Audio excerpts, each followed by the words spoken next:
आस्था के महाकुंभ में मचा मौत का तांडव, जिंदगी हुई बेमानी, मचा जिम्मेदारी पर हल्ला, जिम्मेदार कौन? नमस्कार, आपके साथ मैं अतुल अग्रवाल हूं। धर्मनगरी इलाहाबाद 36 मौतों का गवाह बनी, 39 लोग जख्मी हुए। ये सरकारी आंकड़े हैं साहब, लेकिन ये हादसा क्यों और कैसे हुआ, इसका जवाब ना तो केंद्र सरकार के पास है, ना यूपी सरकार के पास, ना ही रेल मंत्रालय को इसकी कोई वजह मालूम है। सवाल यहीं से शुरू होते हैं, आखिर ये भगदड़ मची क्यों? क्यों पहले से मालूम होने के बावजूद करोड़ों श्रद्धालुओं के लिए पर्याप्त इंतजाम नहीं किए गए? क्या सिर्फ मुआवजा काफी है जख्मों पर मरहम लगाने के लिए? क्या मेला प्रभारी का इस्तीफा काफी है मौत के दर्द को कम करने के लिए? सबसे बड़ा सवाल, एक ऐसे वक्त में जब सभी एक दूसरे के सर पर ठीकरा फोड़ रहे हों, जिम्मेदारी कौन लेगा? क्या जमीन पर जिम्मेदार लोगों का टोटा पड़ गया है, या जिम्मेदारी लादने के लिए अब किसी एलियन का इंतजार हमें है, हमारे नेताओं का है? यही वो तमाम सवाल हैं जो आज जेरे बहस हैं, और 1 घंटे की इस विशेष पेशकश में आज हम ये पड़ताल करने की कोशिश करेंगे कि 36 लोगों की जान का दुश्मन है कौन। इस मुद्दे पर बातचीत करेंगे अमिताभ अग्निहोत्री जी हमारे साथ, हमारे मैनेजिंग एडिटर दिल्ली से जुड़ रहे हैं। अनुप्रिया पटेल साहिबा हैं, आप अपना दल की विधायक हैं, आप भी दिल्ली में आ जाइए, स्वागत है आपका। रशीद मसूद साहब हैं, आप कांग्रेस के वरिष्ठ नेता हैं, दिल्ली से हमारे साथ जुड़ रहे हैं। लखनऊ से रविदास मल्होत्रा हैं, आप वरिष्ठ सपा नेता हैं, विधायक हैं। अशोक कुमार सिंह हैं, आप कांग्रेस की नुमाइंदगी कर रहे हैं। और इलाहाबाद से हमारे संवाददाता सौरभ श्रीवास्तव जुड़ेंगे, उनके साथ पीड़ित परिवार के लोग हैं, हम उनसे बातचीत करने की कोशिश करेंगे। और फोन पर बलराम यादव होंगे, कैबिनेट मंत्री हैं आपने आज प्रेस कॉन्फ्रेंस की है। दुर्गा प्रसाद यादव हैं, आप भी कैबिनेट मंत्री हैं, और मुख्यमंत्री अखिलेश यादव ने आप दोनों की जिम्मेदारी लगाई है इस पूरे मामले को निपटाने के लिए। जी, मैं बहुत सोच समझ कर अपने शब्दों का चुनाव कर रहा हूं, क्योंकि इन दोनों के पास भी ये हादसा क्यों हुआ, कैसे हुआ, आगे क्या करना है, कोई ठोस प्लान नहीं है। इसके अलावा लक्ष्मीकांत वाजपेयी जी होंगे, आप फोन पर हमारे साथ होंगे। आप सभी का बहुत बहुत स्वागत जी। तो आस्था का महाकुंभ लगा है, तो लोग आए थे धर्म के सैलाब में डुबकी लगाने, ये सुनिश्चित कर लेने कि मां गंगा में डुबकी लगाने के बाद उनका लोक और परलोक दोनों संवर जाएगा, सुधर जाएगा। लेकिन उनकी जिम्मेदारी कौन लेगा? क्या जमीन पर जिम्मेदार लोगों का टोटा पड़ गया है, या जिम्मेदारी लादने के लिए अब किसी एलियन का इंतजार हमें है, हमारे नेताओं का है?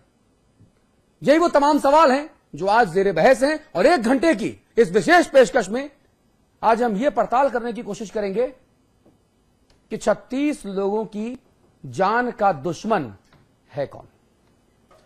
इस मुद्दे पर बातचीत करेंगे अमिताभ अग्निहोत्री जी हमारे साथ, हमारे मैनेजिंग एडिटर दिल्ली से जुड़ रहे हैं। अनुप्रिया पटेल साहिबा हैं, आप अपना दल की विधायक हैं, आप भी दिल्ली में आ जाइए, स्वागत है आपका। रशीद मसूद साहब हैं, आप कांग्रेस के वरिष्ठ नेता हैं, दिल्ली से हमारे साथ जुड़ रहे हैं। लखनऊ से रविदास मल्होत्रा हैं, आप वरिष्ठ सपा नेता हैं, विधायक हैं। अशोक कुमार सिंह हैं, आप कांग्रेस की नुमाइंदगी कर रहे हैं। और इलाहाबाद से हमारे संवाददाता सौरभ श्रीवास्तव जुड़ेंगे, उनके साथ पीड़ित परिवार के लोग हैं, हम उनसे बातचीत करने की कोशिश करेंगे। और फोन पर बलराम यादव होंगे, कैबिनेट मंत्री हैं आपने आज प्रेस कॉन्फ्रेंस की है। दुर्गा प्रसाद यादव हैं, आप भी कैबिनेट मंत्री हैं, और मुख्यमंत्री अखिलेश यादव ने आप दोनों की जिम्मेदारी लगाई है इस पूरे मामले को निपटाने के लिए। जी, मैं बहुत सोच समझ कर अपने शब्दों का चुनाव कर रहा हूं, क्योंकि इन दोनों के पास भी ये हादसा क्यों हुआ, कैसे हुआ, आगे क्या करना है, कोई ठोस प्लान नहीं है। इसके अलावा लक्ष्मीकांत वाजपेयी जी होंगे, आप फोन पर हमारे साथ होंगे। आप सभी का बहुत बहुत स्वागत जी। तो आस्था का महाकुंभ लगा है, तो लोग आए थे धर्म के सैलाब में डुबकी लगाने, ये सुनिश्चित कर लेने कि मां गंगा में डुबकी लगाने के बाद उनका लोक और परलोक दोनों संवर जाएगा, सुधर जाएगा। लेकिन उनकी जिंदगी ही चल बसी। भला सजाएं और सवारें अब किसको?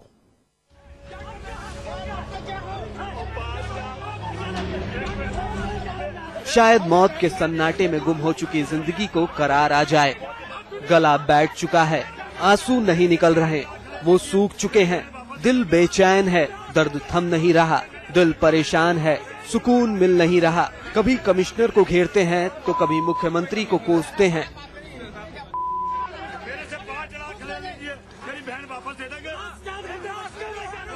बड़ी उम्मीद थी दिल में कि घरवाले कुंभ में नहाएंगे तो कुछ उनके पाप भी धुल जाएंगे, जीवन में सुखों का अंबार लग जाएगा, कष्ट की जगह नहीं होगी जिंदगी में, पूरा जीवन ही भगवान को समर्पित कर देंगे, बाकी जीवन भगवान भरोसे कट जाएगा।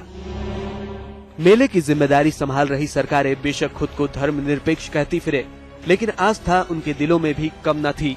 उन्हें यकीन था कि भगवान तो संभाल ही लेंगे, लिहाजा वो मस्त अपनी मस्ती में डूबे रहे। लेकिन भगवान को ये दोहरापन रास नहीं आया, उन्होंने भी मुंह मोड़ लिया।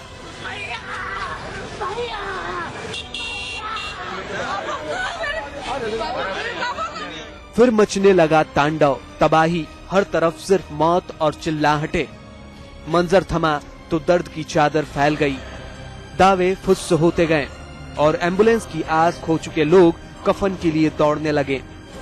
जिंदा तन ढकने का इंतजार तो जैसे तैसे कर लिया था, लेकिन मुर्दा बदन को ढकने के लिए कफन लाए कहां से, क्योंकि अब तो उनकी भी कीमत लगने लगी है 1200 रुपए। पड़ी हुई थी, बोले हमारे पास कपड़ा नहीं, आप कपड़ा ले आइए। मैं गेट पे गया, उसने वो 20-20 रुपए कपड़ा रहा होगा, उसने 1200 रुपए लिए मेरे से और मैंने मजबूरी में दिया है उसको। सरकार समझाती है कि 5 लाख रुपए देंगे हर मुर्दा बदन के लिए, लेकिन दिल कहता है कि हमसे ही ले लो 5 लाख, मेरे अपने लौटा दो। देती आशा को खोजी, आशा को मम्मी मर गई है, आशा मर गई। कहाँ के रहने वाली हैं आप? अयारा का। तो कैसे आपको कुछ क्या पता चला? पता चला कि पौड़ी पर मैं 4 नंबर थी, मैं खड़ा पर उतरे थे ट्रेन धरने के।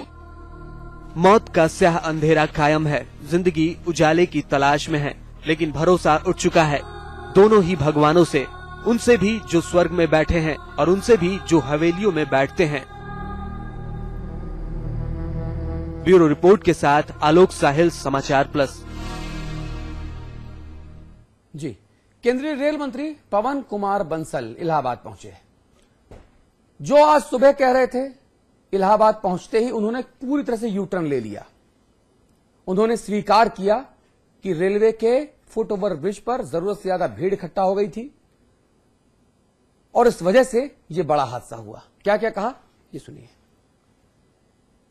फुट ओवर ब्रिज पर जबकि लोग ऊपर से नीचे उतर रहे थे, तो साथ साथ क्या हुआ कि दूसरी तरफ से भी लोग आने शुरू हो गए उसके ऊपर। बीच में वहां रश हो गया ज्यादा, हफड़ा दफड़ी वहां मची, भगदड़ी हुई वहां, जिसके कारण उस स्पॉट पे लोगों की मृत्यु हुई।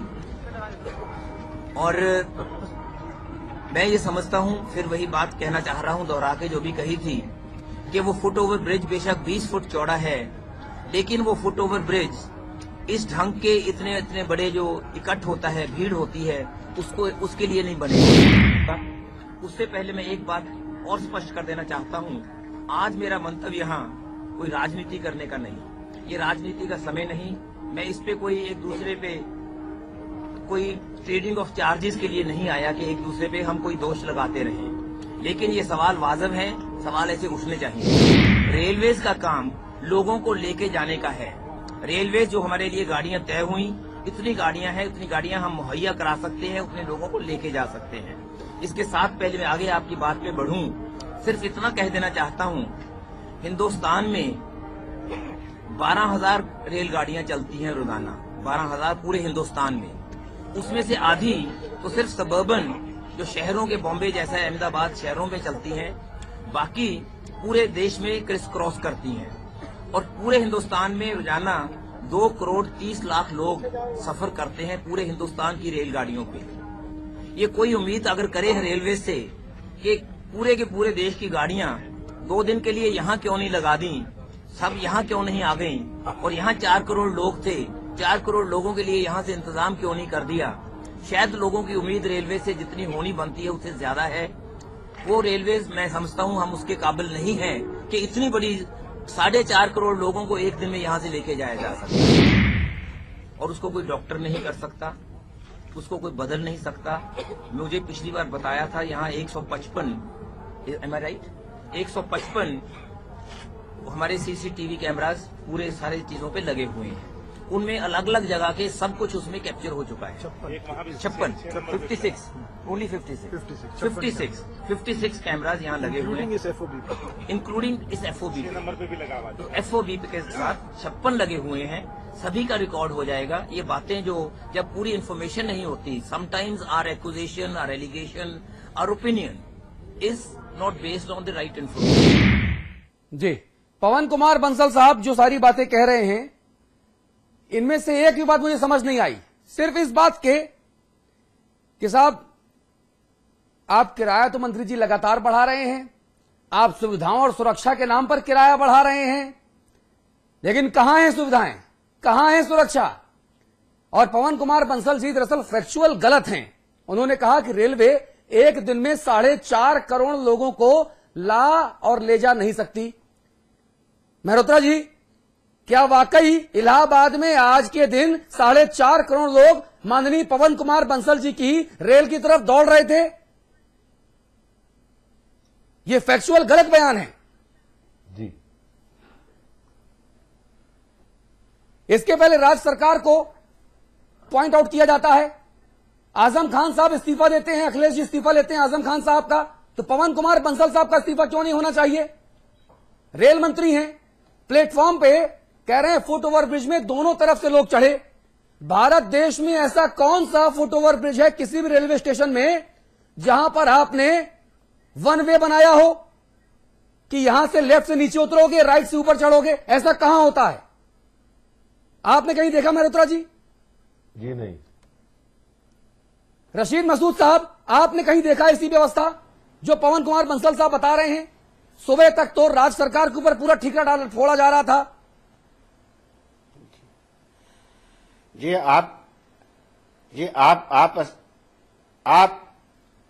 आप उनको उसके स्टेटमेंट को ही गलत बयान कर रहे हैं। माफी चाहता हूं आपसे कहते हुए। आप सही कर दीजिए। ये नहीं कहा है, उन्होंने कहा कि ये तय हुआ था जब ये शुरू हुआ कुंभ होने से पहले ही, तो एडमिनिस्ट्रेशन कुंभ एडमिनिस्ट्रेशन में, रेलवे एडमिनिस्ट्रेशन में एक बात तय हुई, और बात तय ये हुई कि वन वे रहेगा और सिविल लाइन की तरफ से एंट्री नहीं होगी लोगों की। आज सिविल लाइन की तरफ से कल एंट्री हुई, तो उसी की वजह से हादसा हुआ है।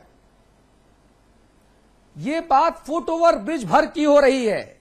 फुट ओवर ब्रिज के दोनों तरफ से लोग चढ़े, दोनों तरफ से लोग उतरे। मंत्री जी का कहना इस वजह से हादसा हुआ। वो कह रहे हैं कि एक ही दिन में 4.5 करोड़ लोगों को लाने और ले जाने में रेलवे सक्षम नहीं है।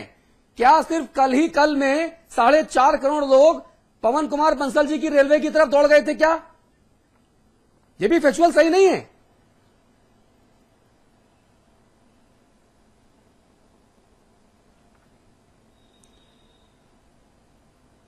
देखिए, सारी आप बाल की खाल निकालने की कोशिश कर रहे हैं।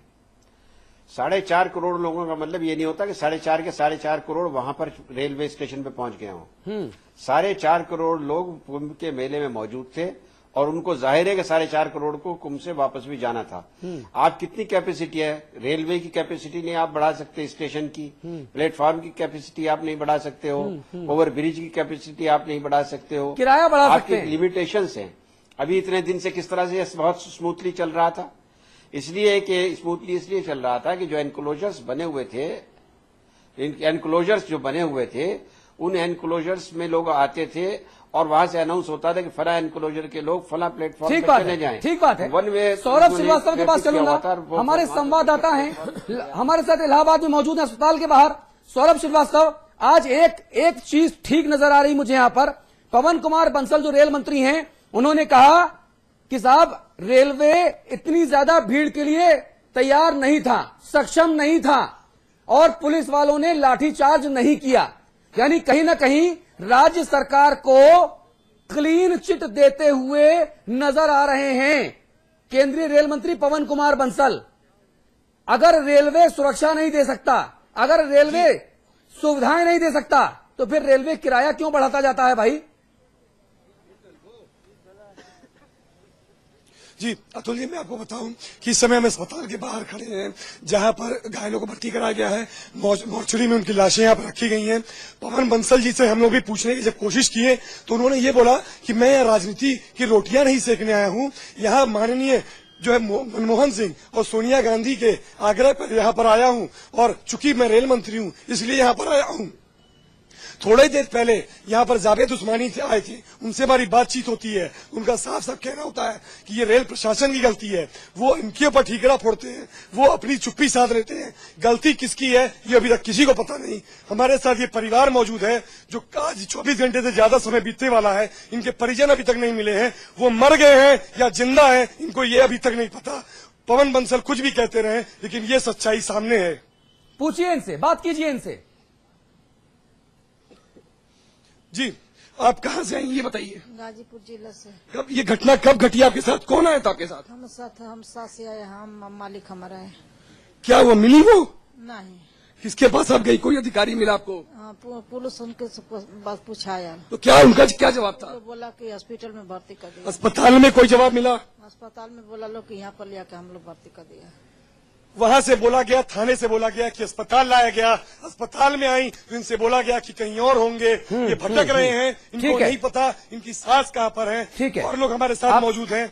आप रहिए। सौरभ मैं आपके पास आऊंगा। रविदास मल्होत्रा के पास मैं जाना चाहता हूँ। रविदास मल्होत्रा साहब, मेरे पास उत्तर प्रदेश सरकार का ये राष्ट्रीय मीडिया केंद्र कुंभ मेला 2013 का एक प्रेस नोट आया है।